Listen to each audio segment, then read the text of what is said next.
मोगाच्यानो आतां आमी माणका मोतयां आयकुया. आदल्या काळार मठ आसताले कथोलिकांचे आनी त्या मठांत रावतल्यांक मठवाशी म्हणटात. असो एक मठ एका गांवांत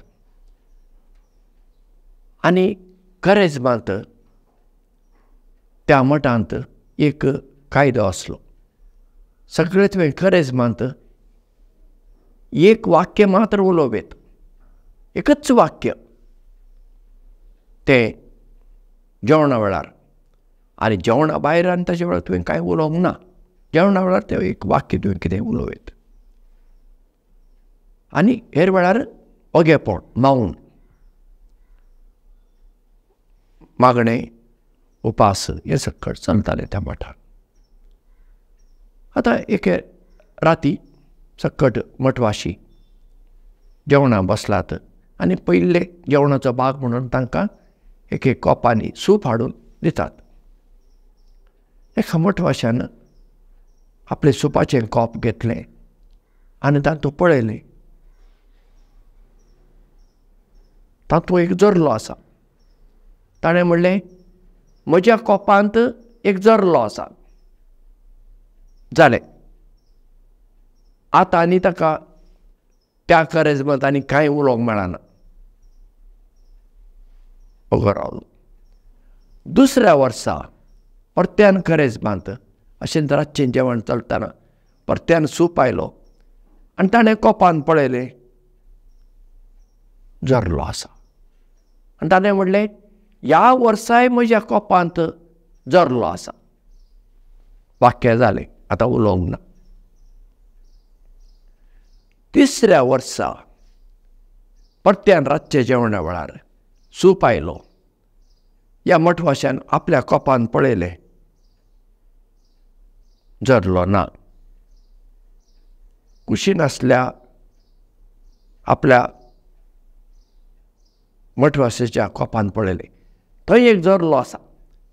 आनी म्हणूंक लागलो, म्हज्या भावाच्या कोपांत एक जरलो आसा. आनी मागीर ताका उलोवंक जालें ना. आतां ही एक काणी आसतली, दुबावचो ना. पूण पळया, हे काणयेंतल्यान आमकां जायतें शिकूंक मेळटा. आमी कितें करता?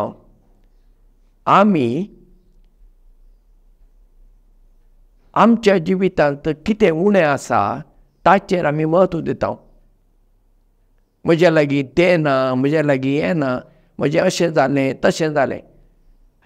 म्हज्या जिवितांत कितल्यो बऱ्यो गजाली जाल्यो न्ही. पळया, हांव जिवंत आसां, देवाक आर्गां दिवंक जाय. म्हाका देवान दिल्ले दोळे आसात, म्हाका दिश्ट आसा, वय थोड्यांक वोकल जाय, पूण तरी वोकल करून दिसता मूं, देवाक आर्गां दी. तुका कान आयकतात मूं, देवाक आर्गां दी. तुजे हात पांय चलतात मूं, देवाक आर्गां दी. कितल्या जाणांक पळया अर्दांगी म्हणटा आमी ताका, पॅरालिसीस जावन तांकां हात उबारूंक जायना, सारकें चलोवंक जायना. तांचें कितें? म्हाका उलोवंक जाता मूं, देवाक आर्गां दी. कितलीं जाणां जल्मतानाच मोनी, थोडीं जल्मतानाच कुड्डी, थोडीं बेरी, थोडीं थोंटी.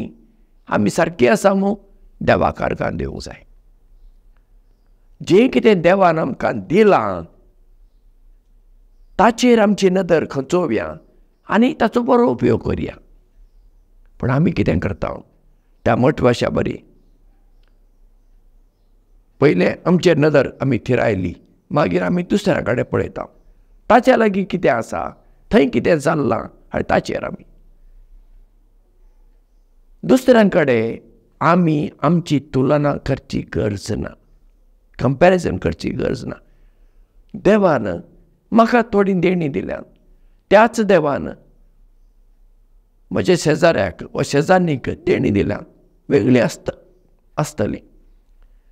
पूण जें कितें देवान तांकां दिलां ताचे पासत आमी देवाक आर्गां दिवंक जाय. पूण ना, म्हाका मागीर तांचो मसोड जाता, तांचे कडेन तें आसा, म्हजे कडेन हें ना. मागीर मोसरानच हांवें तांच्यो खबरो करच्यो, हें सकट जाता पळया. अशें कित्याक जाता? आमच्या जिवितांत जरलेच भरलात. कोणी तरी जरले पोसतावय, पोशिना मू. जरल्यांक पोसची गरज ना. ते थंय मेळ्यांत उदकांत ते तांचो जल्म घेतात, वाडटात. घरांत कोणी जरले आयला दवरतात, तांकां मान भायर घालतात, मारतात वय मू. पूण आमच्या जिवितांत आमी इतले जरले आमी हाडटा आनी आमचें जिवीतच मागीर जरल्यांचें जाता. हे जरले आमच्या जिवितांतले भायर वचूंक जाय. आमचें चिंतप बदलूंक जाय.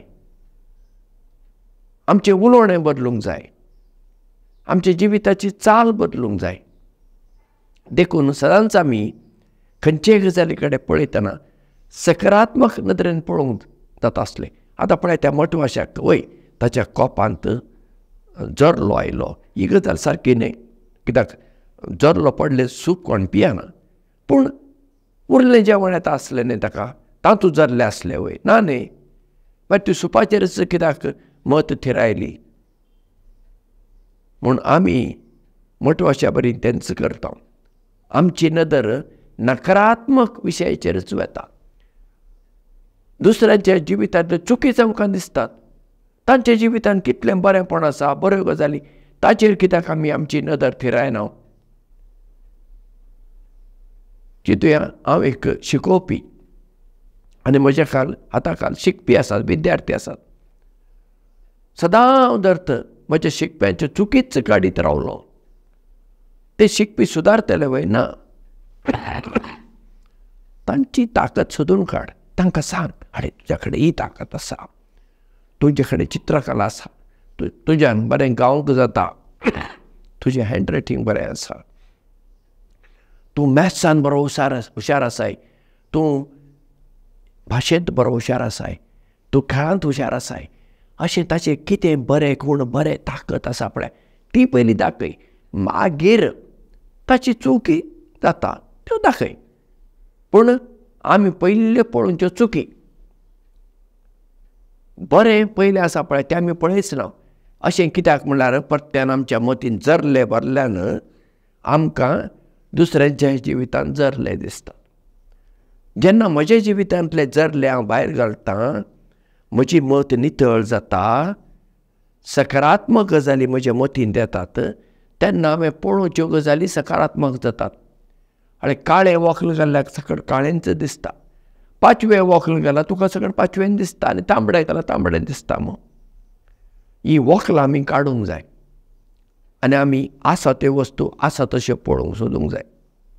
म्हणटच आमी आमच्या जिवितांत सदांच दुसऱ्याचें बरें पळोवया, तांचें बरें उलोवया, तांकां सहकार दिवया आनी आमच्यान कितें तांचे खातीर बरें करूंक येता तें करची आमी मनशां जावया.